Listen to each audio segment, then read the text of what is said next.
We are live. This is Ecotastic, episode 3 for the 3rd of September 2014.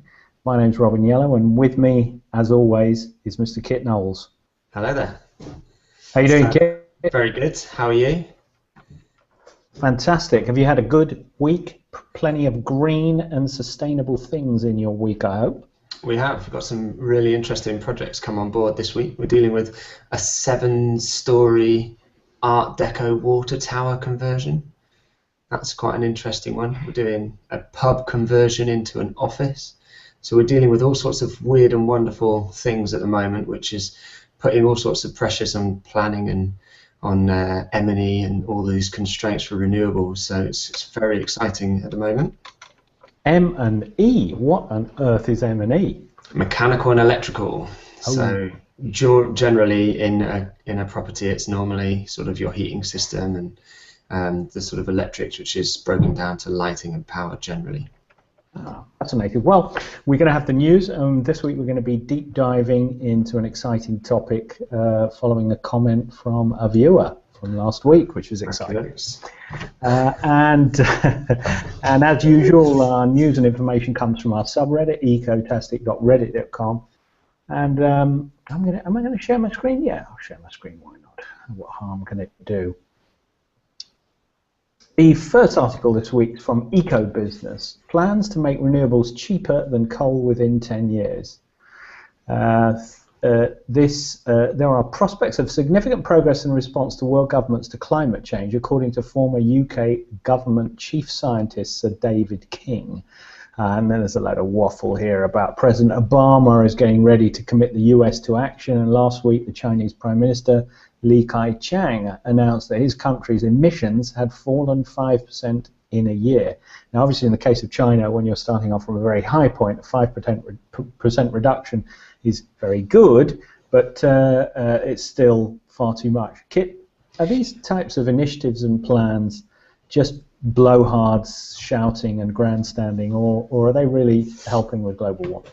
Yes and no. They're blowhard in that there's no actual content there. It's not actually telling anybody what they're going to do and how they're going to do it. But the idea of making it cheaper is actually something which I would say is already the case. There's a good argument that in a lot of cases renewables are already cheaper than the traditional fossil fuels, which is really interesting in that when you look at money and subsidies, you can look at it from the point of view of the government giving out subsidies or the government allowing tax rebates. Now, from an economics perspective, they're basically the same thing. There's money there in the pot, whether it's owed or forgiven. It still doesn't change the fact that it's money that we've paid for in the long term. And what's very, very interesting is each year we're paying around about 6 billion out, but in the form of tax rebates. So we're tax rebates to who? To the petrochemical industry. So what's really, really interesting is a lot of people talk about the cost of renewables and these subsidies like feed-in tariffs, renewable heat incentives, etc., etc. If you stack them all together, including all of the administration that goes around it, you're talking about 1.5 billion a year in comparison to the 6. And the reason people get all over it with regards to it being expensive is because we pay it out in subsidies, whereas the petrochemical industry has got it so that they have sort of tax rebates or tax reductions on all of their operations. So actually it's a massively subsidized industry. It's just done so in a slightly more cloak and daggers way. We're also built on the basis of many trillions of pounds worth of infrastructure over the last 120 years. So if you actually take into the account the cost of ongoing infrastructure, of maintenance, of continual improvement, of replacement, and this 6 billion a year that we're pumping in allowing them not have to pay anywhere near as much tax for their operations. I mean, it's absolutely phenomenally expensive. You can look at this. The next step is fracking. Fracking has just been given the go-ahead in a lot of different ways. And one of the things that they're bringing out as the sort of a pure and blatant subsidy here, which is really interesting. They've crossed this line now in the petrochemical industry. They'll pay you, anybody, private or whatever, £100,000 for every well that you've got permission to drill. But if you drill a well, you'll get £100,000 in your pocket straight off cash. And that's. I'll take the 100,000. Where do I sign up? Well, yeah. Well, you get on the DEFRA website and get the permission for your well. Look, feed-in tariffs. I mean, the photovoltaic industry, certainly in the UK, has been subsidised for years. Yeah, but subsidised to the tune of, as I said, cumulatively £1.5 billion a year. Whereas you're talking about the oil industry, which has been subsidised since its conception under the premise of national security and energy security, and they're getting £6 billion a year as it stands. So the reality is that we're talking the true cost of energy is not what's reflected in a lot of these studies that you look at when you're comparing it. And the other thing that annoys me in that article, for instance, it talks about it being compared against coal. So coal is considered the cheapest of all the different technologies, and or fuel sources, and it's just simply not. There's a huge amount that goes into a coal refinery in comparison to a gas refinery in terms of sorry, wrong word there, not refinery, power plant, which is involving maintenance and all these scrubbers and other elements that they have to allow to clean the gases and all the emissions down to the sort of level that government allows. So, well, scrubbers aside, so David King goes on to say it's called the Global Apollo Program. We're urging all governments to form a commission to spend 0.02% of their GDP, which should raise $10 to $20 billion over 10 years. That's a hell of a lot of cash. It is, but it's based on GDP, which in itself is a really interesting figure, something that the whole world revolves around, yet it's kind of bear no direct resemblance to economies, how they're doing and all the rest of it. There's all sorts of ways of tricking GDP. So this is a huge web of all sorts of things that you're kind of delving into here. The true cost of fuel, the true measurement of prosperity, which is what we currently use as GDP, the true cost of petrochemicals within themselves, and this idea of subsidizing in one way or another through sort of tax or through subsidies. This is really complex web that a lot of people are kind of delving into, but nobody has all the answers to yet. Including us, so let's move on. Our next article is from the business reporter. Tim Adler reported that cities in the sand, lessons learnt from the failed eco-cities of the past. Now, the world's first zero-emission, fully sustainable city is how Masdar was promoted to the world when Abu Dhabi first announced the $22 billion project back in 2006. Architect Foster & Partners drew up beautiful concept art. Masdar City would float on a raised platform beneath which electric cars would ferry passengers. The 6-kilometre square site would house 50,000 residents and support 1,500 new homes and businesses. Well, if we fast forward to today, it's a different picture. Masdar is just half a dozen streets and a university, and around 1,000 people live there, mostly working at or studying at the Masdar Institute, a postgraduate university developing green technology. Now, the global downturn aside, is this kind of the last of the big eco projects, or do you foresee more? Oh, well, yeah, I always thought the question was going to go a different way then. Well, let's answer your own question first. No, well, I would say, yeah, it's there's going to be loads and loads of different projects coming forwards of all different scales, and we're seeing them more and more, both in the UK and elsewhere in the world. But I thought you were going to go down the route of, is it sensible, is it possible? Because these are all big questions that haven't yet been answered. Obviously, a scale of a city. You're talking hundreds of thousands, if not millions, of people wanting to live in somewhere which is enabling you to have things like personal transportation, but to do so in a centralized manner. That's a concept that hasn't been allowed for or been possible in the past. We're talking about not just zero sort of energy balance wise, we're talking waste, resources. All the ins must balance with the outs, so absolutely everything is going to be working sort of in sync with each other and fully designed in. So there's massive technological gaps in there in terms of what, some pretty Norman Foster art and a functional city. So I'm not sure. Hang on a second. We're live. There seems to be some interesting things going on in the background there. Bit of box shifting, mattress moving. All very important to the conversation of Mazda. Absolutely. Thank goodness we're not going out live. Okay. Well, do you know, it's interesting, that picture I was just flashing up shows the concept art from Mazda. I'll just flash it up again because if you look at it, it looks pretty impressive. You think, it's actually a really a good piece of CGI there, showing, I don't know what this kind of train line going through the middle is, and these blocks of flats, and looks very good. Now, obviously, it never happened. And that's the source of disappointment. I certainly was very keen to see how it would turn out, but I think that actually, like a lot of these projects, money is the key. And if you don't have the money, you don't have the investment, you don't have the belief, then these things can never happen, and they just don't work without subsidies. Yeah, I mean, there was supposed to be a load of money put aside in Abu Dhabi, and I guess that money hasn't shown on the basis that it was, as with all projects, milestoned, and you would have to seen sort of technological solutions to their claims. I'm guessing that's where it's all fallen over, although I've not seen anything since. Interesting. Okay, let's move on to the BBC News Devon article from 3rd of September. £7 million claim over leaking Darlington Eco School. A £7 million claim has been launched against two firms involved in the design and build of an eco school that developed leaks.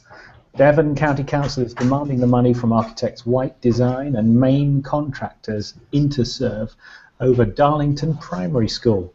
The claim is for the cost of repairs and relocating to temporary buildings. Now, this in itself, projects go awry and projects go wrong. Is it intrinsically more difficult to create what you might claim is an eco building? Is it more difficult to keep it waterproof?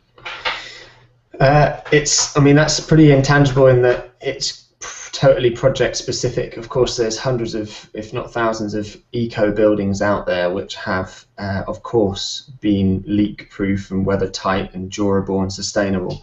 And at the same time, there's probably lots that haven't. Now, I reckon that this question really needs to sort of stem back to what is eco and how do people claim something is or is not eco. There's no standard, there's no limits or achievements that you have to actually measure in reality. So again, there's also this massive performance gap between predicted and measured. And so, bearing all of that in mind, the likelihood is that they would have got a scheme together, got some money for it.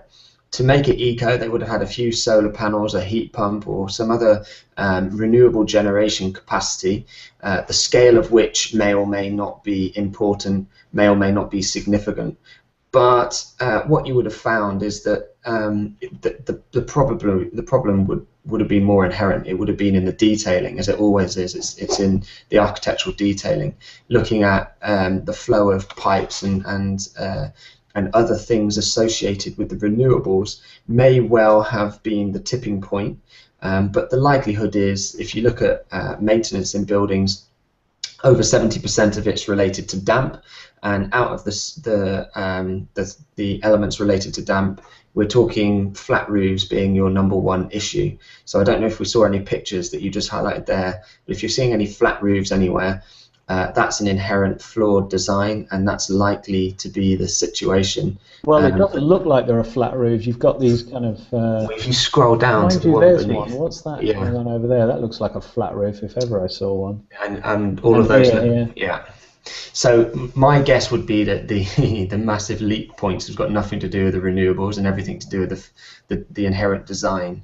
and detailing. Good point. Okay, let's move on. Marks and Spencer. This is an exciting Marks and Spencer. We got this from the Seven Oaks Chronicle, that august organ of news. Marks and Spencer announces opening date for new Seven Oaks store. And now, who cares? But in the very last paragraph of this article, it said the premises have also been retrofitted with one of the chain's most successful eco features. Its green living wall not only provides natural insulation, but encourages biodiversity by attracting birds and insects. And it will also act to filter pollution and create an aesthetically pleasing feature for the store, says the company. Now, I know, Kit, you own a forest, and you were talking about one of these insect hotels. Yeah, so from the perspective of having a green wall on projects, it's actually one of the least practical things that you can imagine. Typically, when I'm looking around buildings, I'm constantly informing my clients that we need to do something about all of this ivy or all these other climbing plants that they shove around their building. Basically, plants by design are trying to capture the water that's falling out of the air and direct it towards their roots, and their roots are obviously tied into the fabric of the building, so they're actually trying to pull water onto the building. So the whole concept behind a green roof or a green wall is that they have waterproofing elements, trays, damp-proof membranes, etc., to protect the wall itself, whilst enabling and harnessing these sort of green features.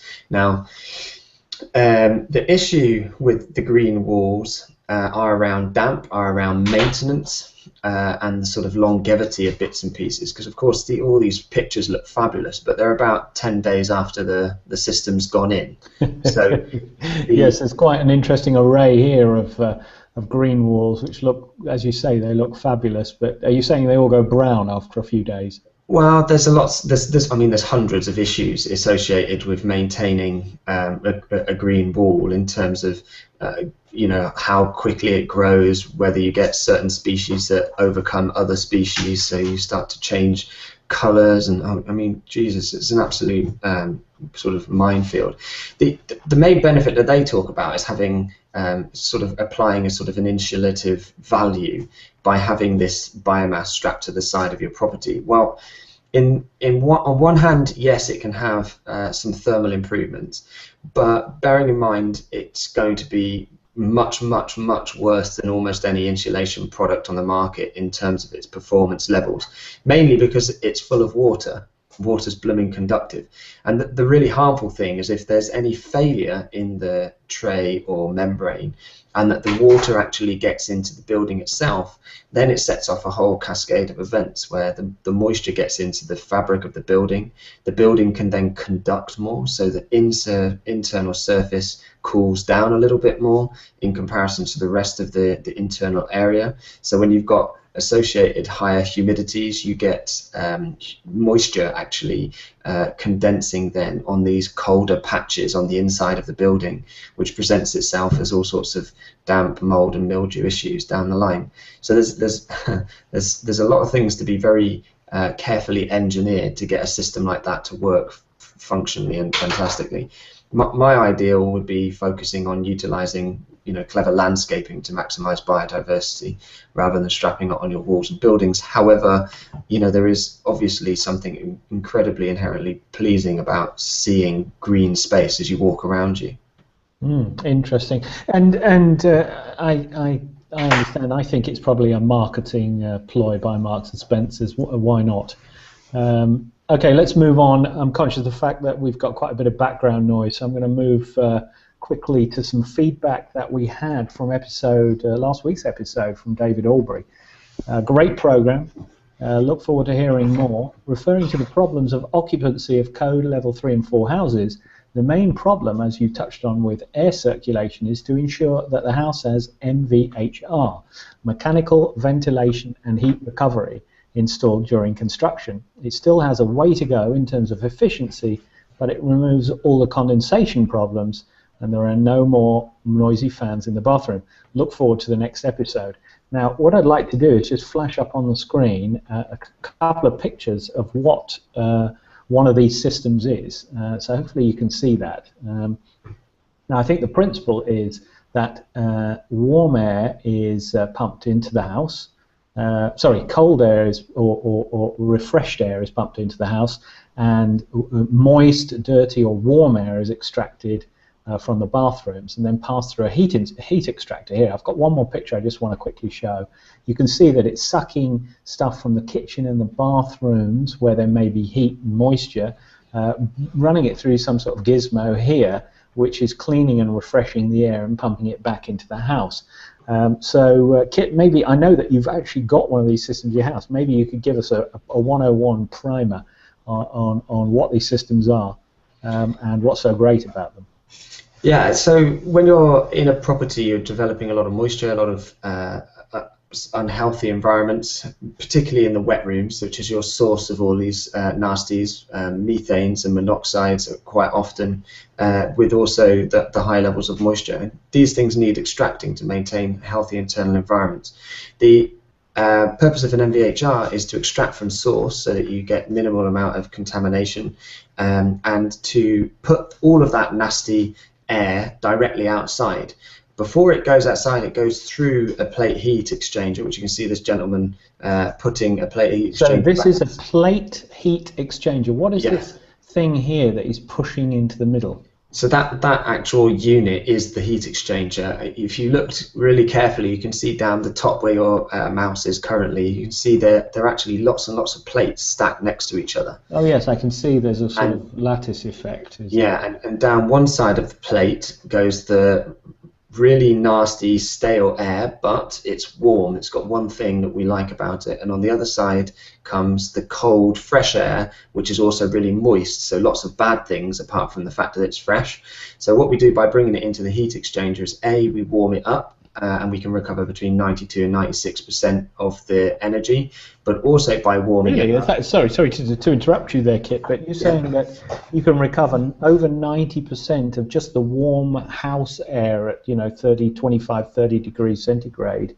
You can recover that. Yeah, absolutely. I mean, it's obviously, it depends upon the system that you've got, but I'm obviously talking about the best systems out there, and they're recovering at that sort of percentages. I mean, to put it into perspective, you need to measure 3 points when you've got one of these systems. You measure outside, you measure inside. So let's say I have a temperature measurement and a humidity measurement of outside at about 8 degrees. 8 degrees centigrade and about 96% relative humidity. So this is about 9 p.m. in the evening. It's probably about 90-odd% relative humidity now outside. It is most evenings in Manchester. When you're looking then on the inside, I'm measuring my temperature and my humidity. I'm getting about 22 degrees and about 55% relative humidity. And then I measure what the MVHR is bringing back in after it's exchanged those two flows of air past one another, and what it's bringing back in is actually rectified from the 8 degrees outside with using the 22 inside right the way up to about 21 degrees, and it's then pumping that back in, and because it's heating up to that degree, the relative humidity drops from 96% relative humidity right the way down to about 58-59% before that pumps back in. So and what are these sort of flat plastic, I guess they're pipes, are they? This is for distributing the air in and out? Yeah, actually, with MVHR, it's an incredible technology, but there are a huge number of ways of mucking it up. And one of the ways that you could muck it up is to use these types of piping systems that you're demonstrating here. Oh dear, so I'm showing the wrong thing, am I? Yeah, because these have got very, very high pressure drop. All of these piping systems, they're developed for trying to sort of fit things in a slim way. The technology that you really want to utilize if you've got issues with accommodating large ductwork is called AirFlex Pro. That technology is 75 millimeters wide and has none of the downsides that you would associate with what you've just shown there. Ah, right. AirFlex Pro. I'm trying to show... Yes, it's this red stuff to the right. Oh, so it's actually just like a pipe. Yes, that's it. Just small pipes. And they get over it by scrapping branch systems and using those manifolds, which you can see in the background of that picture. Great, and easier presumably to retrofit. Because it's on a coil, so you can just cut one side, cut the other, and feed it through. It's really, really simple, and it goes very nicely through all the different voidages. Is this the system you have? No, I was pre this, but it's something that I recommend to all my clients nowadays. Oh, excellent. You can see it here, feeding these rows of pipes through the loft insulation material. Yeah, obviously up in the loft there. I mean, so with that, I would actually recommend you install the the Airflex Pro. ADM's another company that does it. The Airflex Pro at the same time as doing your attic insulation, because you can't actually expose this pipework to the cold. So if you did it at the same time, you could lay all your insulation over the top of these pipes and get away with not having to pay for lagging, insulation separately. You can just do it all in one system. There's lots of different tricks that you can utilize to simplify the system. And the other thing that's really worth noting before we finish on the MVHR is that the main thing that it enables is what's known as a neutral pressure environment. All other forms of ventilation, they extract, so they are sucking air out of your home, and every litre of air that leaves via an extract in your wall or a hob extract is a litre of air that needs to come back in from elsewhere by definition. So you need to just bear in mind that whenever you're blaming your windows or your doors or your floors, if you're in a period property, as the place where you're getting cold draft, and you think that that's what you need to sort out, what you're focusing on there is actually it's the result, but not the cause. The cause are things like your extract fans, which are pumping air out constantly, as every litre of air that's now needs to come back in gets brought back in through the floor, through those windows and doors, and obviously it's being brought back in from outside, which in a winter environment might be really, really cold, -5. So of course you blaming all of these elements in the property, but it's got nothing to do with them. They're the result. So don't put your money into all of these technologies around windows and doors until you've sorted out the unidirectional extraction, these sources that are extracting all day, all night, which are your fans, your air bricks, but your chimneys is actually the most significant. Interesting. As always, I'm going to fit the optional exhaust silencer onto this conversation. We had a bit of noise interference in today's show. I hope it didn't distract from the fabulous content. Kit, as always, great show. How do you feel about it? Yeah, excellent. Yeah, so I mean, MVHR, I just think it's the next thing for domestic retrofit. So I'm very passionate about getting that installed in as many houses as possible. It just is so much freedom once you've got that in. So I'm really glad to have spoken about it. Well, and David Albury shares your belief as well. Obviously, a man in the know. Okay, any final thoughts before we wrap up today? No, I think we've covered plenty. It's pretty technical stuff, ADM, MVHR side of things. It is, and I think it's, we should do a dive every week into something quite technical, because actually the more I look at this eco stuff, it is quite technical, isn't it? Oh, it's hugely. I mean, you get that every client I go in. You try and open up with a bunch of science to actually arm them with the information that they need to make the decisions going forward. So hopefully this show would arm our listeners with that same information. Great. Okay, thanks, Kit. Another show is in the can, and we'll try to make sure Kit isn't moving house next week. Yeah, sorry about that. And next week's shows can't be on Wednesday, so it might have to be on Tuesday, but we can talk about that offline. So thanks very much, and catch you later. All right, cheers, bye.